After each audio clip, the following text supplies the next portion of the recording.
Salut à tous, bienvenue sur le plateau de C'est quoi un ingénieur pour un nouveau numéro.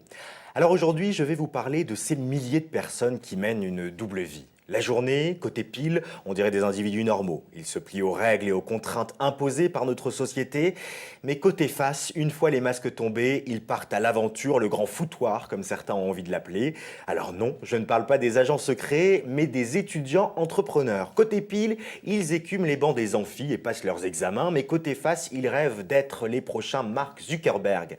Ce statut tout récent date de 2014 et concerne déjà 3300 étudiants. Pour en parler, je reçois sur ce plateau une étudiante entrepreneur. Bonjour Wendy Mingy. Bonjour Guillaume. Merci beaucoup d'être avec nous, d'être venue sur ce plateau. Alors vous ne bénéficiez pas de ce statut d'étudiante entrepreneuse, mais vous êtes en pleine incubation de votre projet entrepreneurial. Avec vous, on va évoquer votre quotidien d'étudiante à l'ISEP, une école d'ingénieur. Avec une petite première question d'abord pour revenir sur votre parcours. Après le bac, vous avez fait 3 ans de classe prépa. Pourquoi ce choix et quels souvenirs vous en gardez de ces années en prépa? Alors pourquoi? Dans un premier temps, je voulais devenir pilote de ligne. Donc c'est ce qui m'a motivée en fait à suivre cette voie-là parce que c'était la voie par excellence pour devenir pilote. Au fur et à mesure, j'ai commencé un petit peu à arrêter ce projet, mais j'ai continué à piloter bien sûr, parce que c'était ma passion. Et après, j'ai passé les concours des écoles d'ingénieurs, je suis rentrée à l'ISEP et donc voilà. Le souvenir que j'en garde, c'était assez intense, vraiment 3 ans de prépa, c'est assez intense, mais c'est très formateur. J'ai appris énormément en rigueur, en discipline, se surpasser également, apprendre à se surpasser, à dépasser nos limites, voilà. Alors après votre prépa, vous avez rejoint l'ISEP, on le disait. Qu'est-ce que vous y étudiez? Alors, donc la première année, c'est très généraliste. En seconde année, j'ai pu étudier un petit peu tout ce qui était, me spécialiser dans tout ce qui était architecte télécom et Internet des objets.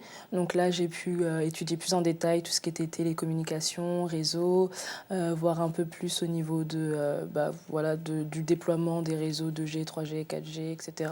Voir toutes les technologies qui existent pour l'Internet des objets. Et aussi et surtout, j'ai pu intégrer le module de création d'entreprise. C'est ce qui m'a beaucoup plu et c'est ce qui a développé cette petite branche entrepreneuriale. Eh ben, la transition est toute trouvée parce que je le disais, vous êtes étudiante, mais en même temps, vous êtes en train de monter un projet de start-up. Ça s'appelle Baby Serenity, in English, un système de babyphone connecté doublé d'un réseau social pour les mamans. En quoi ça consiste et où vous en êtes dans votre création de projet? Alors moi, je suis au tout début. Donc, comme je vous ai dit l'année dernière, j'ai pu bénéficier du module création d'entreprise. Donc, au travers de ce module, on a pu développer un projet, surtout développer toute la partie, on va dire, background, donc c'est-à-dire faire le business plan. Donc là, pour l'instant, je suis en train de développer des prototypes. Donc en quoi ça consiste? Ça consiste tout simplement à une création d'une communauté de mamans pour aider les mamans à sortir de leur bulle qu'elles ont tendance à créer et à avoir plus confiance en elles. Ça vous est venu comment cette idée? J'aime beaucoup les enfants, j'aime beaucoup les mamans.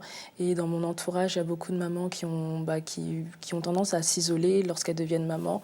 Et le but, c'est de briser cet isolement pour qu'elles puissent partager entre elles, qu'elles puissent voir qu'en fait, elles ne sont pas seules à vivre ce qu'elles vivent et qu'elles puissent se rendre compte que il y a d'autres mamans qui vivent ce qu'elles vivent. Alors Wendy, on arrive au milieu de cet entretien. C'est le moment de la question cash, sans langue de bois, sans concession. On se dit tout, on ne se cache rien. Wendy, vous êtes étudiante ingénieure à l'ISEP. Vous êtes en alternance, c'est-à-dire que vous partagez votre temps entre une entreprise et les amphis, et en plus vous montez un projet de création d'entreprise. Ma question elle est simple, quand est-ce que vous dormez, Wendy? Très bonne question. Écoutez, avec la prépa, j'ai appris à ménager mon temps, à ne pas trop dormir. Je ne sais pas si c'est un bon conseil, mais en tout cas, j'ai appris à organiser au mieux mon temps et voilà, je me reposerai une fois que j'aurai terminé ce que j'ai à terminer. Est-ce que vous le terminerez un jour tout ça? C'est pas un cercle sans fin? Peut-être. Mais en tout cas, je me donne à fond et je profite au maximum de chaque seconde que j'ai. Alors Wendy, moi je vous ai donné pour consigne de venir avec un objet qui représente selon vous votre quotidien. Il est là, c'est cet ordinateur. Oui. Il est en plus ouvert, connecté au réseau j'imagine. Vous les Oui. connaissez bien, 2G, 3G, 4G, vous savez comment booster un peu les performances. Pourquoi un ordinateur? Vous êtes constamment hyper connecté? Oui, constamment. Bah, déjà au sein de l'école, constamment avec mon ordinateur. Et au sein du travail, pareil, constamment avec mon ordinateur. C'est là que j'ai toutes les bases. J'ai juste à le brancher sur la base, sur le réseau de l'entreprise et je reçois tout. À l'école, pareil, j'ai juste besoin de le ramener, je reçois tout. Enfin, constamment, Vous constamment. essayez de déconnecter quand même de temps en temps, Ah le oui, week-end, ah les oui, c'est vacances? important. Vous y C'est arrivez? important. Oui, oui, j'y arrive. J'y Quand c'est arrive. pas, quand c'est pas l'ordinateur, c'est le téléphone, du coup, quand on Oui. déconnecte, on est d'accord. Wendy, il vous reste quelques mois d'études encore avant d'être diplômée. Où Oui. est-ce que vous vous projetez une fois diplômée? Dans une entreprise, au sein de votre propre entreprise? Comment vous vous voyez dans quelques mois? Dans quelques mois? Alors, dans quelques mois, c'est un peu difficile de savoir. Grâce à l'alternance, j'ai pu apprendre un peu plus au niveau pratique. Donc, j'aime beaucoup cet aspect-là. Donc, je ne sais pas encore si je vais continuer dans l'entreprise ou si je vais tout de suite me lancer dans mon entreprise. Une chose est sûre, c'est que je veux vraiment développer mon entreprise, mais après, il reste à savoir quand. Quand le bon timing. Wendy, si vous deviez reprendre votre parcours à zéro, Oui. est-ce que vous feriez exactement les mêmes choix ou est-ce qu'il y aurait certaines choses que vous changeriez? Alors, c'est difficile à dire, c'est une bonne question. Je pense que je ferai les mêmes choix, parce que ces choix m'ont amené là où je suis aujourd'hui et je suis satisfaite de ma vie aujourd'hui et très contente. Mais je pense que je profiterai plus de chaque seconde que la vie m'a offerte, quoi. Bon, bah, c'est une belle maxime. Vous êtes en parallèle de vos études pour complexifier un peu votre parcours, membre de l'association Elle Bouge. C'est une association qui a pour but un peu de favoriser les carrières scientifiques et techniques auprès des jeunes femmes. Qu'est-ce que vous y faites concrètement? Alors, qu'est-ce que j'ai fait concrètement? Donc déjà, comment je suis arrivée dans cette association? C'est grâce à l'ISEP.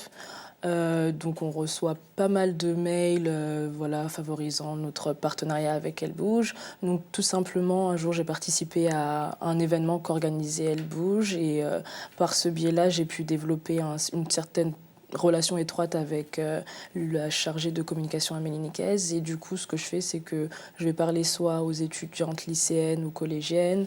J'ai même pu participer aussi aux 10 ans de Elle Bouge, à aller dans une école primaire pour parler également au CM2. Donc, ce que je fais, c'est vraiment partager mon quotidien et inciter les jeunes à ne pas se limiter et à foncer là où elles veulent aller, quoi. Alors justement, on arrive à la fin de cette interview. Il y a des lycéennes, il y a des collégiennes qui nous regardent, des étudiantes qui se posent beaucoup de questions. Quel conseil très court vous leur donneriez pour se lancer? Qu'est-ce que vous avez envie de leur passer comme message? De ne pas se limiter, de foncer, de vraiment vivre leur vie sans limite et de laisser leurs rêves jaillir. Et ben voilà, laissez vos rêves jaillir, c'est la phrase qu'on va retenir.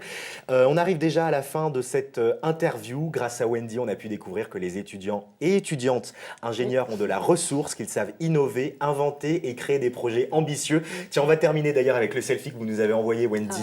On peut le voir, vous êtes une étudiante studieuse, souriante et engagée et ça fait plaisir à voir. Merci beaucoup Wendy Merci à Mingui vous. d'avoir été avec nous, d'avoir Merci répondu pour l'invitation. aux différentes questions. Si on a envie d'en savoir un peu plus d'ailleurs sur votre projet, est-ce qu'il y a déjà une plage, une plateforme où on peut vous trouver? Alors pas encore, mais c'est en cours et je rappelle le nom, c'est Baby Serenity. Et ben voilà, Baby Serenity, redonner de la sérénité aux jeunes mamans. Merci beaucoup et merci à vous d'avoir suivi ce nouveau numéro de C'est quoi un ingénieur. On se retrouve très vite, ici même sur ce plateau pour une nouvelle interview. Et d'ici là, je vous donne rendez-vous sur mcetv.fr et demain.fr pour voir, revoir et partager cette émission. Et puis rendez-vous également sur mon blog L'Ingénieur. À très vite.